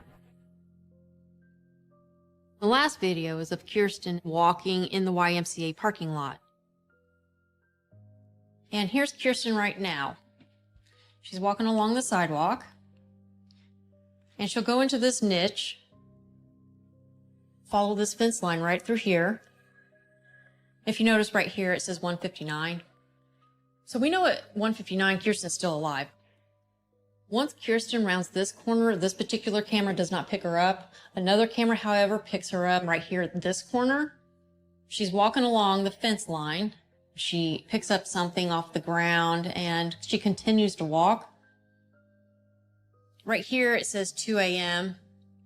And as we watch the video, she continues to walk and she continues to stay along with the fence line. What's problematic about the video is that there's a glitch. And there's going to be a jump in time here shortly where it shows that the camera is not working. Right here you see it's 2 a.m. and now it's 2:30 a.m. And right there, she's gone. She's not seen again. It's a very big disappointment.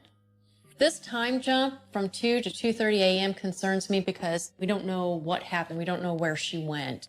No one could figure out why, but for some reason, the camera just cut out for that half hour. It was just an unfortunate glitch.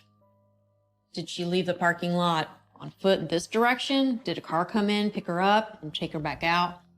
I just don't know. Detective Bakhtin asked us to review the video to see if that was Kirsten. There was no doubt it was Kirsten, just by the way she was walking, plus the white backpack that she was carrying. That stood out like a sore thumb. Watching that video was very difficult. I'm wondering if that's the last we're going to see her. All I can do is wonder, where is she? Where did she go? I'm afraid. I'm very afraid.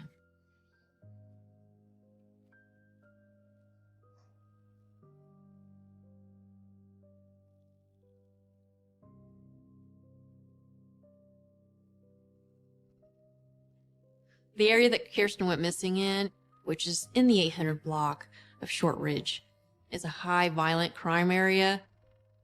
Within a week or two after her missing, there was a rape, a homicide, and the homicide involved a bank robber. If she was trying to get home, she should have been going the other direction. But maybe she's totally mixed up and thinks she's going to the apartment complex where Eddie was living with his mom, which is a couple blocks north of there. But we may never know. There's 3 different buildings in between my apartment and the Y. If Kirsten was coming to see me, she would be going the wrong way. But anything is possible. She could have just been lost. I decided to go to the location where Kirsten was last seen on the cameras. This yellow pole is to where she got, and then she makes her left-hand turn here, and she goes out of view of the camera for a short time period. Enough time period for her to get down to where this big black pole is, because over here, we now have another camera. This other camera shows the east end of the Abbey apartment complex. So she comes back into view. She's still walking along the same line, and she continues this way. She just continues around over there. Now she's going to be walking southbound towards the apartment complex. She makes this turn right here, and that's it. With the camera shorting out, we can't see if she ever walks out of the parking lot, and we can't see if a car drives into the parking lot, and she gets into a car, and we can't see if she ever climbs over the fence. I mean, she vanished. I noticed that there's a lot of activity at the Abbey Apartments. So we wanted to knock on doors over there. So we got a group of us together, the missing person unit, and we started knocking on doors and talking to people. We have Kirsten's poster with us. We show the poster to the people. Hopefully, maybe somebody there might have seen something. But due to the high crime area, somebody in the Abbey apartment complex may know something, but they're just too scared to come forward and tell the police about what they know. A couple weeks into the investigation, I sit down with Kirsten's parents to update them on the investigation.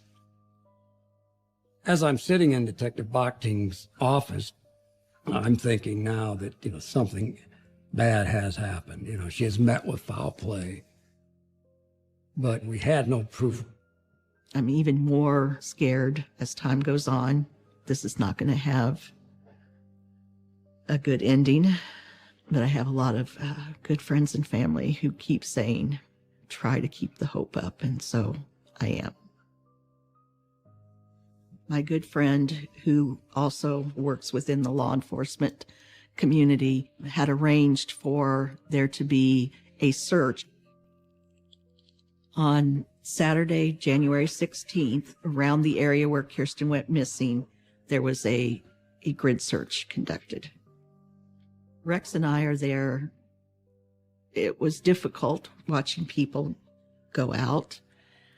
It was difficult watching them come back, especially because there was nothing that was actually found. I do want to find an answer. I am also afraid of that answer. We want closure for the family. We all care deeply because we put ourselves in their position, and it's just heartbreaking when your head is pounding up against a wall and you're not getting anywhere. At this point, our leads, they're running out. We've done everything that we could do. We used our mounted unit and drone to search for Kirsten. We went and canvassed the area. We put her face on social media. We put her in the news. We put her face on billboards on the interstate. There's not much left for us to do other than to wait for somebody to call and say, hey, I saw her here. I saw her there. Every day seems like the last one because nothing is happening as far as finding our daughter. If there is... Kirsten Bruggeman was last seen January 2nd, 2021. If you have any information, please contact IMPD Missing Persons Unit at 317-327-6160.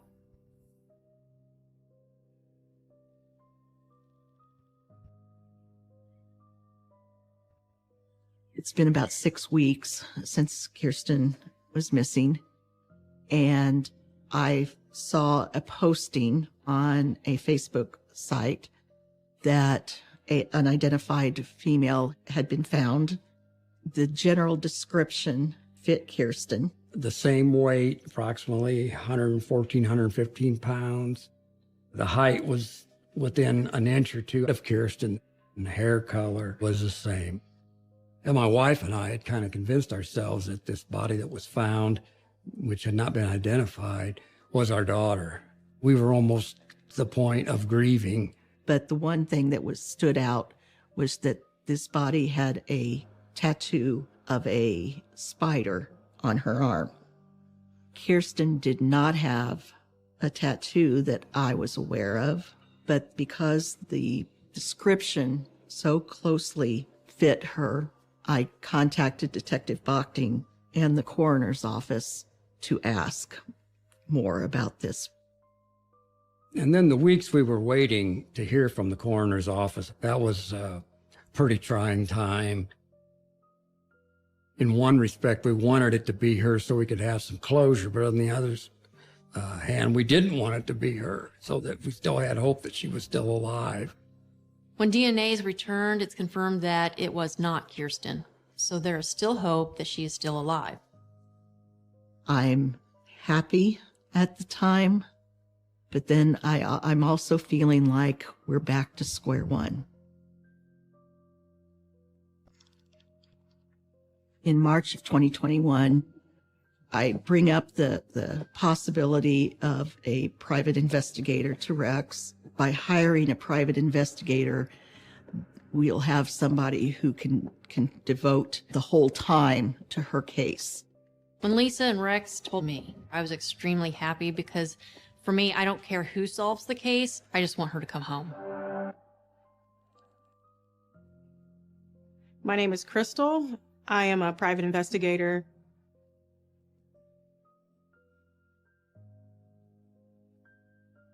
The Bergman family contacted me early March of 2001 to help find Kirsten.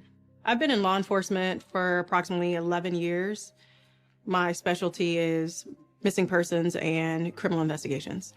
I have about a 90% success rate in finding individuals. So when I first met with Lisa and Rex Bergman, they were definitely desperate for answers, and they just wanted to know what happened to Kirsten.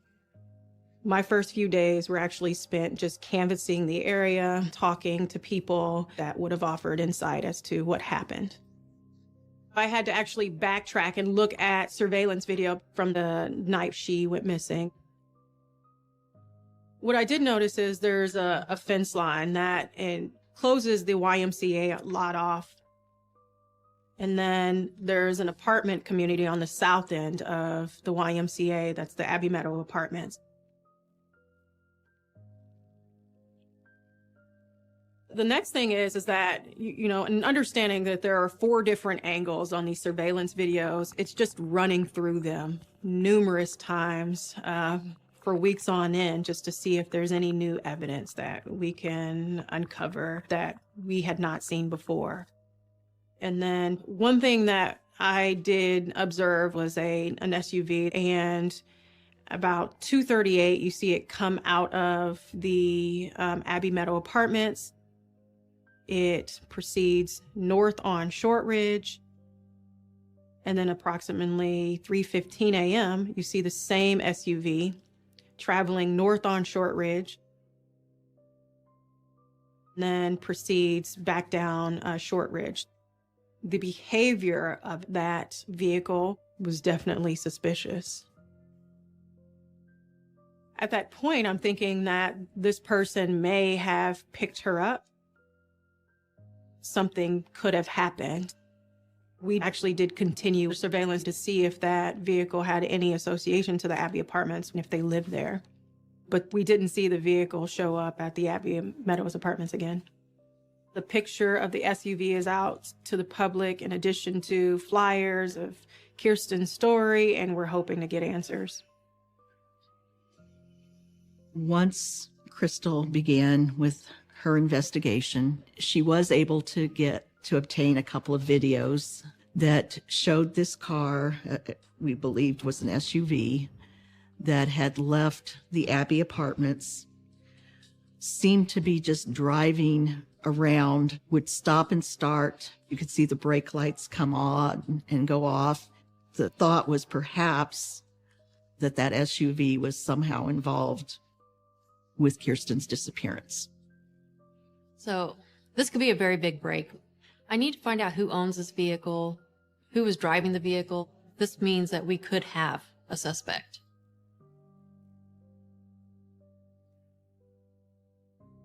About 2 weeks later, there's nothing. No leads. There was nothing useful revealed. But we are partners with the FBI, and they knew that Kirsten had went missing. The FBI agent saw the video that we retrieved from the business across from the Abbey apartment complex and was able to say, I know who owns that vehicle. I found out that it was actually linked to a homicide that had occurred over in that apartment complex. Working with the FBI, I was able to identify the SUV. Crime Lab was called to do testing on the vehicle, and they were able to eliminate totally that Kirsten was inside that vehicle. September of 2021, the case was, in fact, getting pretty cold. So we talked about hosting a vigil for Kirsten. There had been no leads at this point in Kirsten's disappearance. It was frustrating and disappointing. We held a vigil for Kirsten on Saturday, September 18th. We were hoping to draw a lot of people from the neighborhood who possibly come forward with some information. The private investigator contacted us and said that possibly we can get some media attention, get her name out there some more. It meant a great deal to Lisa and I. It really buoyed our emotions. So we did get quite a few leads that came immediately after we hosted the vigil, but those were all exhausted and didn't lead anywhere. But this time, no one has come forward. And that's what's been very discouraging about this. It's nothing. For my wife and I, it's been a roller coaster of emotions. One of the biggest fears is that we may never know what happened to her. March of 2022, a lead came in out of Franklin, Indiana, at a bar, and the patron actually called local law enforcement and just advised that they believed that a female in the bar that was accompanied by a male was possibly Kirsten. I'm thinking, this is great. Finally, we've got a break in the case.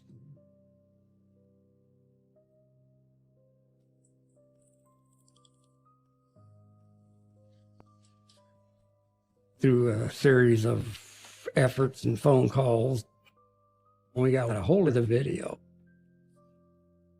And we watched that video, and man, it does look like her.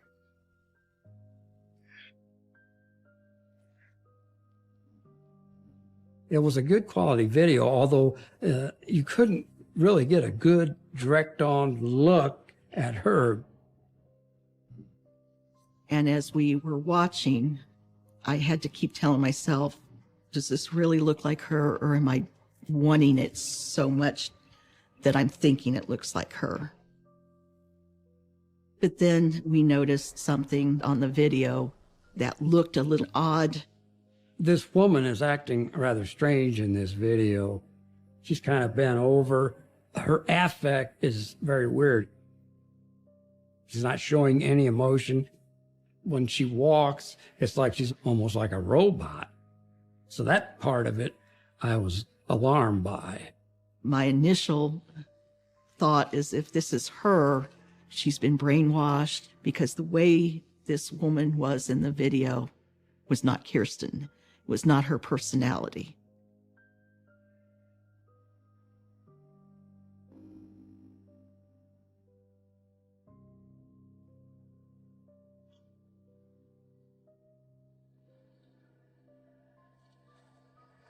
I believe that someone knows something. I feel very hopeful that we can find out what happened to Kirsten and find some answers for the family. Early morning when Kirsten went missing, I just can't believe that no one saw anything. There were points in time during all of this where I wondered if Eddie had anything to do with Kirsten's disappearance. They had a volatile relationship. However, I do not think that Eddie had anything to do with it. And this thought that Eddie might be responsible just popped into my head, I guess because of their on-again, off-again relationship, all the problems that they had had. It was just a thought, a passing thought. I am 99.9% sure he had nothing to do with Kirsten's disappearance.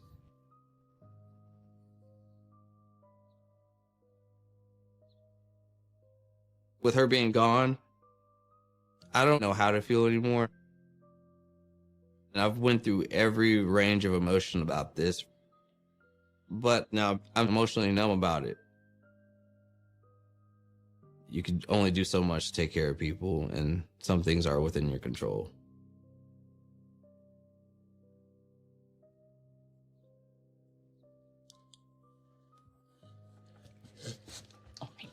Keeping my hope up has been difficult. Both Rex and I we've just been existing for this year plus now. We've had to keep putting one foot in front of the other. When this happened, it just felt like the life was sucked out of me. Things just stopped. I've lost loved ones. Everyone has lost loved ones, family, friends. But when someone's gone missing and you think something terrible has happened, you don't know what to do with your grief, your mourning. I mean, am I grieving or mourning for nothing? Or is she out there? It's a different kind of pain. I don't know how people that have had missing loved ones for years, I would just say to anyone that may know something about our daughter's disappearance to please come forward. That's the only plea I can make. And for God's sakes, please come forward and give us some information.